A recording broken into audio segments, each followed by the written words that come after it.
Good morning students. आज हम chapter number 15 start करेंगे। इसका नेम है इंट्रोडक्शन टू ग्राफ्स। इस चैप्टर में हमें जो पढ़ना है ग्राफ के बारे में पढ़ना है।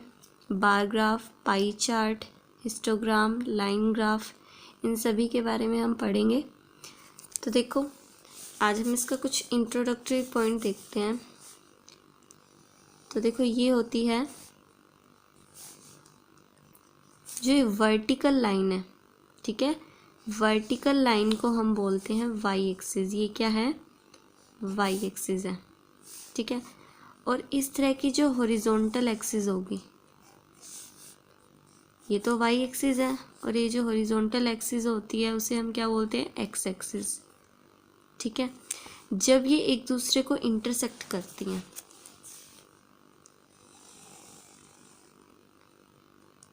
जैसे ये वाई एक्सिस है और ये है एक्स एक्सिस, तो बीच में जो पॉइंट होता है ना, ये वाई एक्सिस है और ये क्या है? एक्स एक्सिस, ठीक है। तो बीच में जो पॉइंट बनता है उसे हम बोलते हैं ओरिजिन। क्या बोलते हैं हम? ओरिजिन। वो पॉइंट जहाँ पर वाई एक्सिस और एक्स एक्सिस इंटरसेक्ट करेंगी, मीट करेंगी, उस पॉइंट को हम बोलेंगे ओरिजिन, ठीक है। अब देखो, ये जो चार पार्ट बने, एक ये वाला पार्ट है, एक ये वाला पार्ट है, एक इधर वाला पार्ट और एक इधर वाला पार्ट है ना। तो ये तो होता है क्वाड्रेंट 1, फर्स्ट क्वाड्रेंट बोलते हैं इसे, फर्स्ट क्वाड्रेंट, ठीक है। ये कौन सा क्वाड्रेंट होता है? ये सेकंड क्वाड्रेंट, ये थर्ड क्वाड्रेंट और ये फोर्थ क्वाड्रेंट, ठीक है। क्वाड्रेंट याद रखने हैं। ये होता है फर्स्ट, ये होता है सेकंड, ये होता है थर्ड और ये होता है फोर्थ, ठीक है। अब देखो, यहाँ पर ओरिजिन पर एक्स और वाई दोनों की ही वैल्यू क्या होती है? ज़ीरो होती है। जब भी आपने कोई भी पॉइंट के आपने कोऑर्डिनेट आपने जब भी लिखने हो तो कैसे लिखोगे? सबसे पहले एक्स कोऑर्डिनेट लिखना होता है। यहाँ पर एक्स भी ज़ीरो है, वाई भी ज़ीरो है, तो ओरिजिन के जो कोऑर्डिनेट होंगे वो क्या होंगे? ज़ीरो ज़ीरो, ठीक है। अब इसके ऊपर जाएंगे ना तो वाई की वैल्यू बढ़ती जाएगी, जैसे 1 हो जाएगी, 2 हो जाएगी, 3 हो जाएगी, 4 हो जाएगी, 5, इस तरह से बढ़ती जाएंगी, लेकिन प्लस में बढ़ेंगी। ये सभी क्या है? पॉजिटिव वैल्यूज़ हैं, प्लस में होंगी। इधर वाई की वैल्यू कम होती जाएंगी। जैसे देखो, ये 0 है, 1 है, 2 है, 3 है। अब 0 से पहले यहाँ क्या होगा? वाई पर -1, फिर क्या होगा? -2, -3, इस तरह से क्या होंगी? ये घटती जाएंगी, -4, -5, -6, है ना। अब देखो, 0 से इस साइड, अब ये तो आप नंबर लाइन की तरह भी थोड़ा सा ज्यूम कर सकते हो ना इसे, आपने ये तो पढ़ा ही हुआ है। यहाँ 0 है, ये क्या है? 1, ये क्या है? 2, ये 3, 4, 5, ये तो एक्स एक्सिस के पॉइंट्स आ रहे हैं। देखो, ये वाई एक्सिस के थे, ये ऊपर जाने पर पॉजिटिव हो रहे हैं और इंक्रीज़ कर रहे हैं, 1, 2, 3, 4, 5, और वाई नीचे क्या कर रहा है? डिक्रीज़ कर रहा है, मतलब नेगेटिव में ही जाता जा रहा है, -1, -2, -3, इस तरह से। अब यहाँ देखो, 0 से पहले देखो, 0 के बाद 1 है, 0 से पहले यहाँ क्या होगा? -1, -2, -3, -4, -5, इस तरह से, ठीक है। तो देखो, ये इधर हमने x लिख दिया ना, यहाँ हम x डैश लिख देते हैं, यहाँ y है, यहाँ y डैश लिख देते हैं, ठीक है। अब देखो, अगर आपने कोई पॉइंट, लेट सपोज आपको बोल दिया जाए कि 2,3 ये किसी पॉइंट के कोऑर्डिनेट हैं, ठीक है, इस पर आप ड्रॉ करके दिखाओ मुझे। तो पहले वाला ना हमेशा x का कोऑर्डिनेट होता है, एक्स एक्सिस का पॉइंट होता है, और ये वाई एक्सिस का पॉइंट होता है। एक्स पर 2, वाई पर 3, तो एक्स पर 2 ढूंढो और वाई पर हमें कहाँ जाना है? 3 तक। तो ये अगर 2 है तो यहाँ पर 3 हमें मिलेगा ना, तो 2 से इस तरह हमें कहाँ जाना पड़ेगा? यहाँ पर 3 पर, तो यहाँ पर वो पॉइंट होगा, ठीक है। ये हम देखें साथ साथ एक्सरसाइज में देखते रहेंगे, बस थोड़ा सा आपको इसका बेसिक पता होना चाहिए। फिर आपसे पूछा जाएगा कि जो एक्स की वैल्यू है, एक्स एक्सिस की वैल्यू, वो पॉजिटिव कौन कौन से क्वाड्रेंट में है। देखो एक्स एक्सिस की ये पॉजिटिव वैल्यू ये सभी है ना, ये तो ऊपर वाले क्वाड्रेंट में भी आ रहा है, नीचे वाले क्वाड्रेंट में भी आ रहा है। तो यानी जो एक्स पॉजिटिव है वो फर्स्ट और फोर्थ क्वाड्रेंट में होता है, क्योंकि ये फर्स्ट है, ये सेकंड है, ये थर्ड है और ये फोर्थ है। एक्स पॉजिटिव इन दोनों क्वाड्रेंट में होता है, फर्स्ट और फोर्थ में। अगर आपसे पूछूं एक्स नेगेटिव कौन से क्वाड्रेंट में होता है, तो देखो एक्स तो नेगेटिव यहाँ है ना, और ये क्वाड्रेंट सेकंड है और ये थर्ड है, नीचे में भी आ रहा है, ये ऊपर भी आ रहा है। तो सेकंड और थर्ड दोनों में ये क्या है, नेगेटिव है एक्स एक्सिस के जो पॉइंट्स हैं। अब देखो y जो है वो पॉजिटिव कौन से क्वाड्रेंट पे है, तो y यहाँ है पॉजिटिव, ये सेकंड में भी आ रहा है, फर्स्ट में भी, यानी सेकंड में भी y पॉजिटिव मिलेगा हमें, फर्स्ट में भी y पॉजिटिव मिलेगा। ठीक है, नेगेटिव थर्ड क्वाड्रेंट में y मिलेगा हमें, यहाँ पर y नेगेटिव है ना, देखो ये वाले पॉइंट्स यहीं पर आएंगे। और फोर्थ में भी y क्या है, नेगेटिव है। यानी फर्स्ट में देखो x भी पॉजिटिव, y भी पॉजिटिव है ना, फर्स्ट में x भी पॉजिटिव, y भी पॉजिटिव, सेकंड में x के तो नेगेटिव हैं और y के पॉजिटिव हैं। थर्ड में अगर हम देखें x भी नेगेटिव है, y भी नेगेटिव, और फोर्थ में x पॉजिटिव है, y नेगेटिव है। ठीक है, अगर मैं आपसे ये पूछती कि ये जो पॉइंट हैं, लेट्स सपोज ये ए पॉइंट है कोई, इसके कोऑर्डिनेट आपको 2 और 3 गिवन है, तो आपसे पूछा जाता है कि ये कौन से क्वाड्रेंट में लाई करेगा। तो दोनों पॉजिटिव है ना, ये एक्स का कोऑर्डिनेट होता है, ये वाई का होता है, दोनों ही पॉजिटिव हैं ये, तो दोनों पॉजिटिव तो फर्स्ट क्वाड्रेंट में होता है ना, देख लो एक्स पॉजिटिव है, वाई भी पॉजिटिव है। ठीक है, अगर आपसे पूछा जाए 5 - 4 ये कौन से क्वाड्रेंट में होगा, पहले वाली वैल्यू हमेशा x की ही होती है, दूसरे वाली y की होती है। तो x का पॉइंट y है और y का -4, यानी x पॉजिटिव y -4। तो x पॉजिटिव तो यहाँ है, लेकिन y की वैल्यू -4 यहाँ मिलेगी ना हमें। तो अगर इसे प्लॉट करना, यानी ये पॉइंट होगा तो फोर्थ क्वाड्रेंट में, हमने देख लिया x पॉजिटिव है, y नेगेटिव, देखो x पॉजिटिव है, y नेगेटिव। अगर इसे प्लॉट करना तो x की वैल्यू 5 और y कहाँ तक जाना है हमें, -4 तक, -1 -2 -3 -4, यानी x 5 से लेकर हमें कहाँ जाना है, -4। -4 तो यहाँ है ना, देखो यानी यहाँ पर कहीं जाके मुझे वो पॉइंट मिलेगा, ये वाला पॉइंट क्या होगा, 5 - 4। ठीक है, इस तरह से आपको पॉइंट दिया जाएगा तो उसे भी प्लॉट करना होगा, क्वाड्रेंट पूछा जाएगा तो क्वाड्रेंट भी बताना होगा आपने। ठीक है, आपको कोई ग्राफ के बारे में इंफॉर्मेशन, ग्राफ दिया होगा उससे इंफॉर्मेशन पूछी जाएगी, कुछ ऐसा क्वेश्चन भी बन सकता है। ठीक है, लाइन ग्राफ शायद ड्रॉ करने के लिए आपको दिया जाए, पाई चार्ट से आपसे इंफॉर्मेशन पूछी जाए, तो जिस तरह की भी इंफॉर्मेशन आपसे पूछी जाएगी वो आपको फिर बतानी होगी। अब देखो 15.1, the following graph shows the temperature of a patient in a hospital recorded every hour. ये जो ग्राफ है आपको एक पेशेंट के टेम्परेचर को शो कर रहा है, जो कि हर घंटे रिकॉर्ड किया गया है। यानी ये देखो, ये टेम्परेचर इधर साइड है वाई एक्सिस पर, और इस एक्स एक्सिस पर क्या है, टाइम। तो देखो अब जैसे इसे अगर हम देखें भाई, ये किस तरह से क्या शो कर रहा है, किस तरह से शो कर रहा है, वो क्या है, तो 9 बजे देखो, सुबह के 9 बजे कितना टेम्परेचर है उस पेशेंट का, ये तो 9 बजे का टाइम है ना, टेम्परेचर तो हमें यहाँ से पता चलेगा वाई एक्सिस से, क्योंकि टेम्परेचर यहाँ है। तो 9 बजे से इस पॉइंट तक हम गए और यहाँ पर हमने देखा 35 और 36 के बीच में क्या होगा, 35.5 डिग्री सेल्सियस। तो 9 बजे उसका टेम्परेचर 35.5 डिग्री सेल्सियस है। 10 बजे उसका कितना है, 36 डिग्री सेल्सियस। 11 बजे कितना है, 39 डिग्री सेल्सियस। 12 बजे कितना है? 38.5 डिग्री सेल्सियस। 1 बजे कितना है? 36.5 डिग्री सेल्सियस। 2 बजे भी 36.5 डिग्री सेल्सियस है। और 3 बजे कितना है? 37 डिग्री सेल्सियस। अब आपसे क्वेश्चन पूछे जाएंगे, देखो, what was the patients temperature at 1 PM।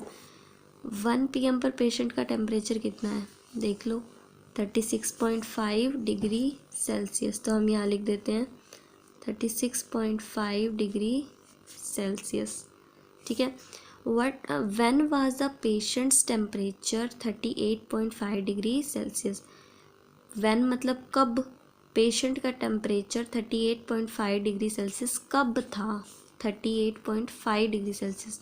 38.5 degree Celsius तो ये रहा ना, तो देखते हैं कब था। ये पॉइंट आ गया। अब नीचे चलो, तो ये दोपहर के 12 बजे हैं। कब है ये? 12 नून, ठीक है। तब पेशेंट का टेम्परेचर कितना था? 38.5 डिग्री सेल्सियस। अब देखो सी क्वेश्चन क्या बोल रहा है आपको, C part. The patients temperature was the same 2 times during the period given. आपको बोल रहा है कि जो पेशेंट का टेम्परेचर है ना, वो 2 बार सेम आया है। The patients temperature was same 2 times. 2 bar same आया पेशेंट का temperature. What were these 2 times. वो 2 टाइम कौन से हैं जिन पर पेशेंट का टेम्परेचर सेम था?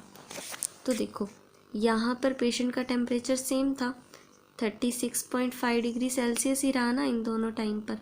तो ये कौन कौन से टाइम है? टाइम ही तो पूछा। एक तो 1 PM और एक 2 PM पर। तो हम लिखेंगे 1 PM और 2 PM पर क्या था? पेशेंट का टेम्परेचर सेम था। What was the temperature at 1:30 PM? How did you arrive at your answer? 1:30 PM पर टेम्परेचर कितना था? 1:30 PM, देखो 1 और 2 PM के बीच में 1:30 PM होगा ना, तो ये टेम्परेचर कितना था?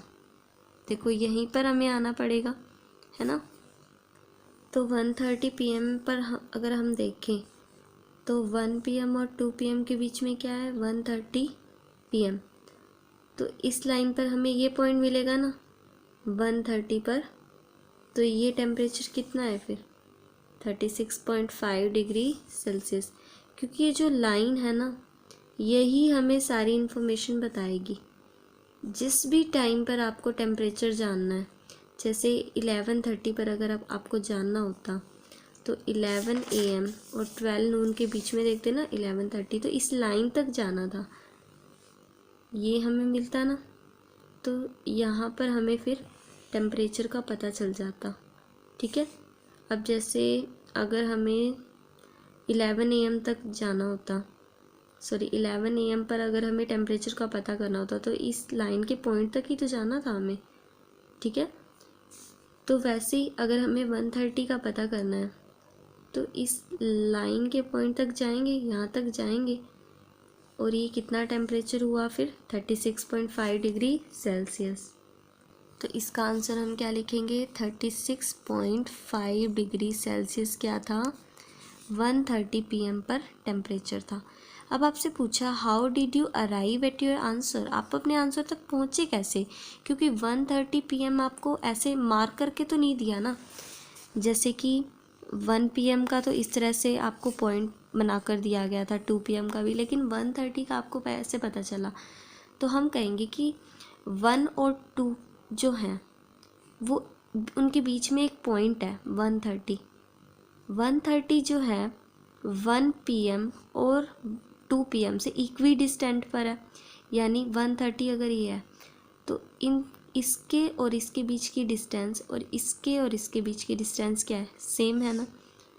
तो 1:30 से हम कहाँ तक गए? इस लाइन ग्राफ तक गए, ठीक है। और फिर हमने वाई एक्सिस पर पॉइंट को चेक किया, उसके कॉरस्पॉन्डिंग जो वाई एक्सिस पर जो पॉइंट था उसे चेक किया, जिसने हमें टेम्परेचर बता दिया 1:30 PM का। कि उस पेशेंट का 130 पर कितना टेम्परेचर था। उस वाई एक्सिस के जो कोरस्पॉन्डिंग पॉइंट मिला उससे हमें उस पेशेंट के टेम्परेचर का पता चल गया। ठीक है, ये आपने लिखना नहीं है बट आपको पता होना चाहिए। अब देखो next D part, what was the temperature at 1:30 PM, ये तो हो गया हमारा।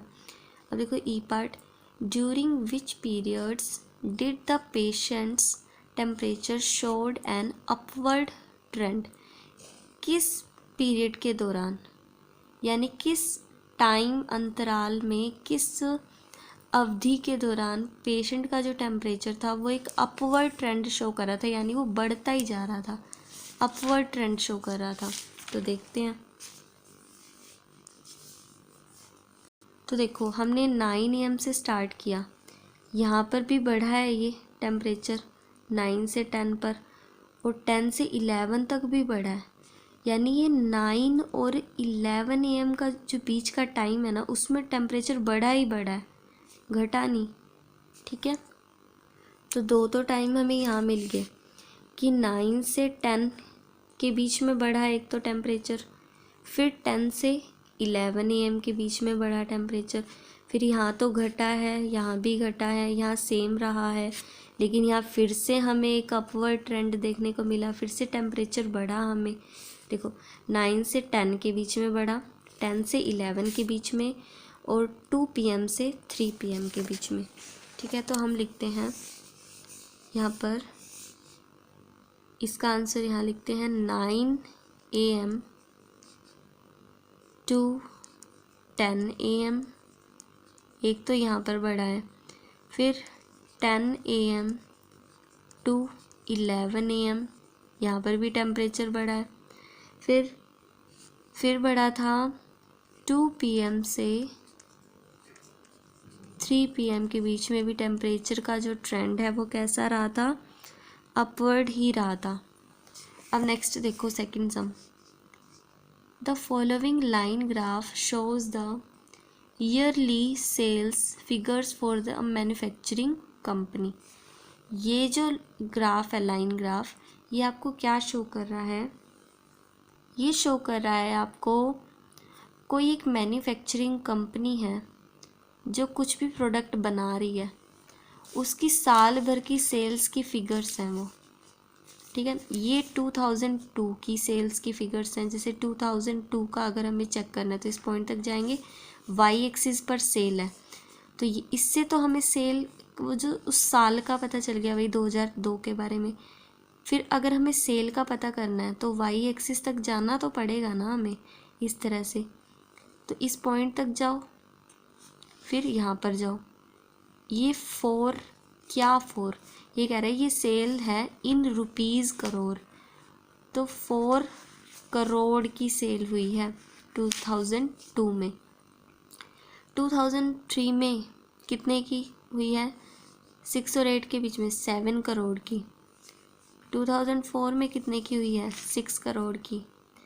2005 में कितने की हुई है, 10 करोड़ की। और 2006 में कितने की हुई है, 8 करोड़ की। ठीक है, अब देखो इसने जो भी क्वेश्चन पूछे हैं वो हम आंसर करते हैं। What were the sales in 2002, 2002 में कितनी सेल हुई है, तो 4 करोड़ की। इसमें लिख देते हैं हम नंबर 1 डाल के 4 करोड़। ठीक है, अब देखो सेकेंड पार्ट देखते हैं। 2006 में कितने की सेल हुई है, देखो ये एक ही क्वेश्चन है, बस सन बदल दिया। व्हाट वर द सेल्स इन 2006, 2006 में कितने की हुई है, तो 2006 में कितने की हुई है, 8 करोड़ की, 8 crore. What were the sales in 2003, 2003 में कितने की सेल हुई है, 7 करोड़। और 2005 में कितने की, 10 करोड़ की। अब नेक्स्ट देखो, compute the difference between the sales in 2002 and 2006।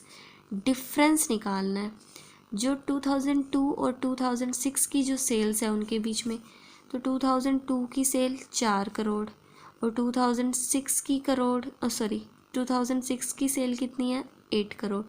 तो 4 करोड़ और 8 करोड़ के बीच का डिफरेंस कितना हो गया 4 करोड़ ना। तो इसका आंसर क्या हो जाएगा 4 crore. In which year was there the greatest difference between the sales as compared to its previous year. कौन से साल में सेल के बीच में ग्रेटेस्ट डिफरेंस रहा है as compare to previous year. तो देखते हैं, पहले तो सभी सेल्स को देखते हैं, फिर उनका देखेंगे डिफरेंस, फिर देखेंगे कि सबसे ज़्यादा डिफरेंस कौन से ईयर में आ रहा है। तो देखो 2002 में कितनी सेल हो रही है 4 करोड़ की ना, और 2003 में कितने की हो रही है 7 की 7 करोड़ की। 2004 में कितने की हो रही है 6 करोड़ की। ये देखो 2004 में कितने की हो रही है 6 करोड़। 2005 में कितने की हो रही है 10 करोड़ की। 2006 में कितने की हो रही है 8 करोड़ की। ठीक है, अब डिफरेंस देखते हैं। यहाँ पर कितने का डिफरेंस है 3 का, यहाँ पर कितने का डिफरेंस आ रहा है 1 का, अब यहाँ पर कितने का डिफरेंस है 4 का, और यहाँ पर कितने का डिफरेंस है 2 का। इसने पूछा ग्रेटेस्ट डिफरेंस कहाँ पर आ रहा है, तो यहाँ पर ज़्यादा डिफरेंस आ रहा है ना। मैं कहूँगी 2005 में ना ग्रेटेस्ट डिफरेंस आया है as compare to previous year. पिछले साल के मुकाबले सबसे ज़्यादा डिफरेंस 2005 में देखने को मिला हमें। क्यों? क्योंकि जब आप 2005 में पहुंच जाओगे तभी तो ये डिफरेंस कैलकुलेट कर पाओगे ना। जब तक 2004 में हो तब तक आगे का डिफरेंस आपको कैसे पता चलेगा। जब 2005 तक पहुंचोगे तभी तो ये सबसे ज़्यादा डिफरेंस आपको पता चला है ना। तो ये 2005 ईयर था। तो कौन सा ईयर था, इन विच ईयर 2005। तब आपको पता चला कि ये डिफरेंस तो सबसे ज़्यादा है।